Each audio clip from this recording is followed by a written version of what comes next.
12 ஆண்டுகளுக்கு ஒருமுறை ஏன் கோயில்களில் கும்பாபிஷேகம் நடத்தப்பட வேண்டும் என்பது எத்தனை பேருக்கு தெரியும்? நாம் தினசரி கோயிலுக்கு செல்கிறோம்.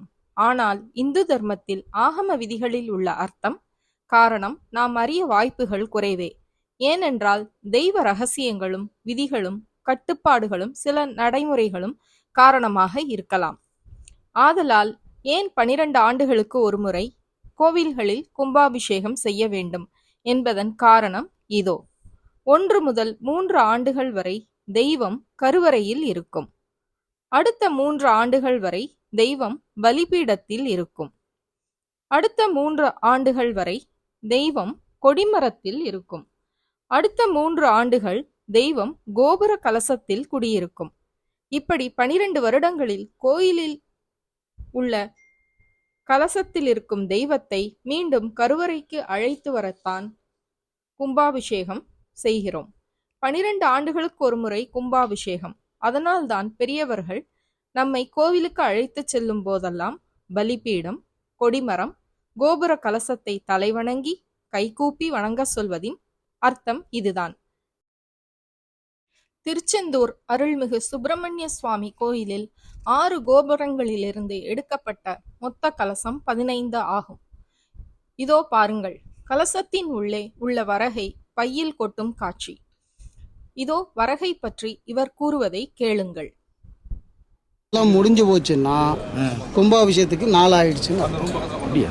இந்த வரகினுடைய கணக்கை வச்சு தான் கும்பாபிஷேகத்துடைய வரலாறை பார்க்கலாம். இதுக்கு தான் 12 வாட்டி ஒரு வாட்டி கும்பாபிஷேகம் சொல்றோமா? இது மேல 12 தொலி உண்டு. சரி, தொலி விழுந்திருக்கு. இப்போ எத்தனை தொலி விழுந்திருக்கு? இது போயிடுச்சு. எல்லா தொலியும் போயிடுச்சு. இது வளருமா வளராதா? வளராது. இப்போ 12 வருஷம் முடிஞ்சிருச்சு. 12 14 ஆயிடுச்சு. ஓகே, 12 எடுத்துருந்தா கரெக்டாக இருக்கும் சப்ஜெக்ட்.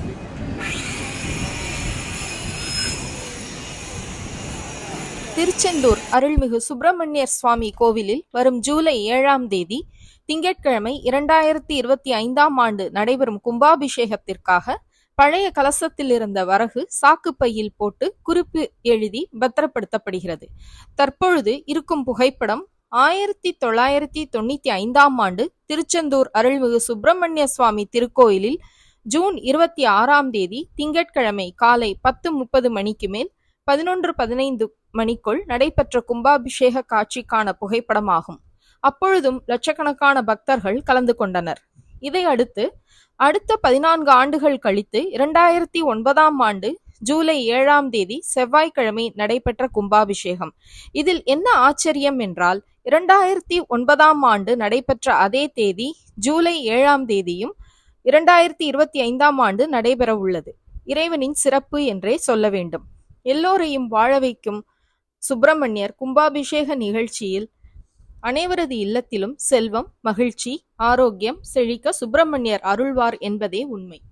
கும்பாபிஷேகத்தை பார்ப்பதால் 30 முக்கோடி தேவர்களின் ஆசி கிடைக்கும் என்பது நம்பிக்கை.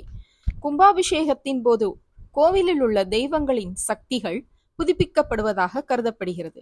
மேலும் அந்த நேரத்தில் அங்கு கூடும் அனைத்து தேவர்களின் ஆசீர்வாதமும் கிடைக்கும் என்பது ஐதீகம். கும்பாபிஷேகத்தை நேரில் காண்பவர்களுக்கு 30 முக்கோடி தேவர்களின் ஆசிகள் கிடைக்கும் என்பது நம்பிக்கை. கும்பாபிஷேகத்தில் கலந்து கொள்வதும் மிகுந்த புண்ணியத்தை தரும். கும்பாபிஷேகத்தின் போது செய்யப்படும் பூஜைகள் மற்றும் யாகங்கள் மிகவும் சக்தி வாய்ந்ததாக நம்பப்படுகிறது. கும்பாபிஷேகத்தை காண்பதன் மூலம் மன அமைதி மற்றும் மகிழ்ச்சி கிடைக்கும். கும்பாபிஷேகத்தில் கலந்து கொள்வதன் மூலம் தோஷங்கள் நீங்கும் என்றும் நம்பப்படுகிறது. குறிப்பாக முன்னோர்களின் இழந்த சொத்துக்களை தோஷங்கள் நீக்கி மீட்டுத் தரும் சக்தி மகா கும்பாபிஷேகம் காணும் பாக்கியம் பெற்றவர்களுக்கு உண்டு என்பது ஐதீகம். எனவே 2025ஆம் ஆண்டு ஜூலை 7ஆம் தேதி திங்கட்கிழமை காலை 6:15 மணிக்கு மேல் 6:50 மணிக்குள் கும்பாபிஷேகத்தை நேரில் தரிசனம் செய்யும் பக்தர்களுக்காக சிறப்பான ஏற்பாடுகளை மாவட்ட நிர்வாகம், இந்து அறநிலையத்துறை, காவல்துறையினர் மற்றும் மருத்துவ வசதியும் வாகன நிறுத்தம் வசதியும் செய்யப்பட்டுள்ளது. 1ஆம் தேதி முதல் 7ஆம் தேதி வரை தினசரி அன்னதானமும் நடைபெறும். கும்பாபிஷேகத்தின் போது என்னென்ன சடங்குகள் நடத்தப்படும் என்பதை பார்ப்போம். முதலில் ஆவாகனம்.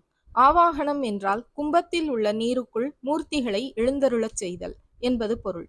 கும்பத்தை முதலில் கோவிலில் உள்ள தெய்வத் திருவின் அருகில் வைத்து தர்பை, மாவிலை ஆகியவற்றை கொண்டு மந்திரங்கள் ஓதி பிம்பத்தில் விளங்கும் மூர்த்தியை கும்பத்தில் எழுந்தருள செய்வார்கள். பிறகு அந்த கும்பத்தை யாகசாலைக்கு எழுந்தருள செய்வார்கள். தர்பையின் மூலம் கும்பத்தில் உள்ள தெய்வீக சக்தியை பிம்பத்திற்கு மீண்டும் செலுத்துவார்கள். அடுத்தது கும்பம். யாகசாலையில் மந்திரம், கிரியை, தியானம் ஆகியவற்றுடன் வளர்க்கப்பட்டு எழும் புகையுடன் வேத ஒலி, சிவாகம ஒலி, மறை ஒலி ஆகியவற்றுடன் பக்தர்களின் நல்ல எண்ணங்களும் எங்கும் நிறைந்திருக்கின்ற திருவருள் சக்தியை தூண்டிவிட்டு கும்பத்தில் விளங்கச் செய்யும். அப்போது கும்பம் தெய்வீக சக்தி பெறும். இந்த கும்பத்தை சிவனின் வடிவமாக ஆகமங்கள் கூறுகின்றன. அடுத்தது பாலாலயம். கும்பத்தை கோயிலில் உள்ள தெய்வ சிலை அருகில் வைப்பார்கள். தர்பை, மாவிலை கொண்டு மந்திரங்கள் ஓதி தெய்வ வடிவில் விளங்கும் மூர்த்தியை கும்பத்திற்கு மாற்றுவார்கள். பின்பு அதை வேறிடத்திற்கு எழுந்தருள செய்வார்கள். இதை பாலாலய பிரவேசம் என்பர். அடுத்து கிரியைகள். கும்பாபிஷேகம் நடக்கும் போது ஒரு காலத்தில் 64 கிரியைகள் செய்யப்பட்டன. காலப்போக்கில் 55 கிரியைகள் செய்யப்பட்டன. ஆனால் தற்போது எல்லா கிரியைகளும் செய்யப்படுவதில்லை. 64இல் முக்கியமான 13 கிரியைகளை மட்டும் தேர்ந்தெடுத்து கும்பாபிஷேகத்தை நடத்துகின்றனர். திருச்செந்தூர் சுப்பிரமணிய சுவாமி திருக்கோயிலில் மூலவர் சண்முகர், வள்ளி, தெய்வானை, நடராஜர் மற்றும் வெங்கடாஜலபதி விமான கோபுர கலசங்களுக்கு தங்கத்தகடு ஒட்டும் பணி கோவில் நிர்வாகம் முன்னிலையில் நடைபெற்றது. முருகப்பெருமானின் 6 படை வீடுகளில் 2ஆம் படை வீடான திருச்செந்தூர் அருள்மிகு சுப்பிரமணிய சுவாமி திருக்கோவில் கடற்கரையில் அமைந்துள்ளதால் சிறந்த பரிகார ஸ்தலமாக விளங்கி வருகிறது.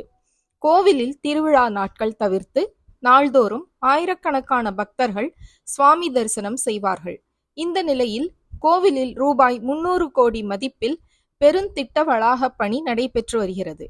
மேலும் கோவிலில் குடமுழுக்கு நிகழ்ச்சி வருகின்ற ஜூலை 7ஆம் தேதி காலை 6:15 மணி முதல் 6:50 மணி வரை நடைபெற உள்ளது.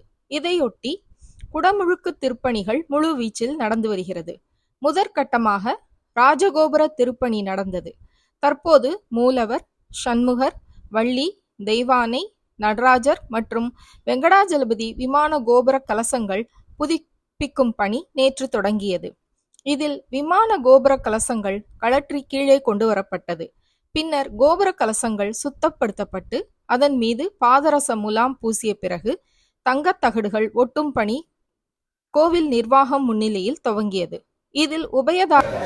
இதில் உபயதாரரான HCL வாமசுந்தரி நிறுவனம் சார்பில் 525 கிராம் தங்கத்தகடுகள் ஒட்டப்பட்டது. இந்த நிகழ்ச்சியில் தங்கத்தகடுகள் ஒட்டும் பணியில் புதுக்கோட்டை மாவட்டம் கீழசிவல்பட்டி சீனிவாசன் ஸ்தபதி தலைமையிலான குழுவினர் ஈடுபட்டுள்ளனர்.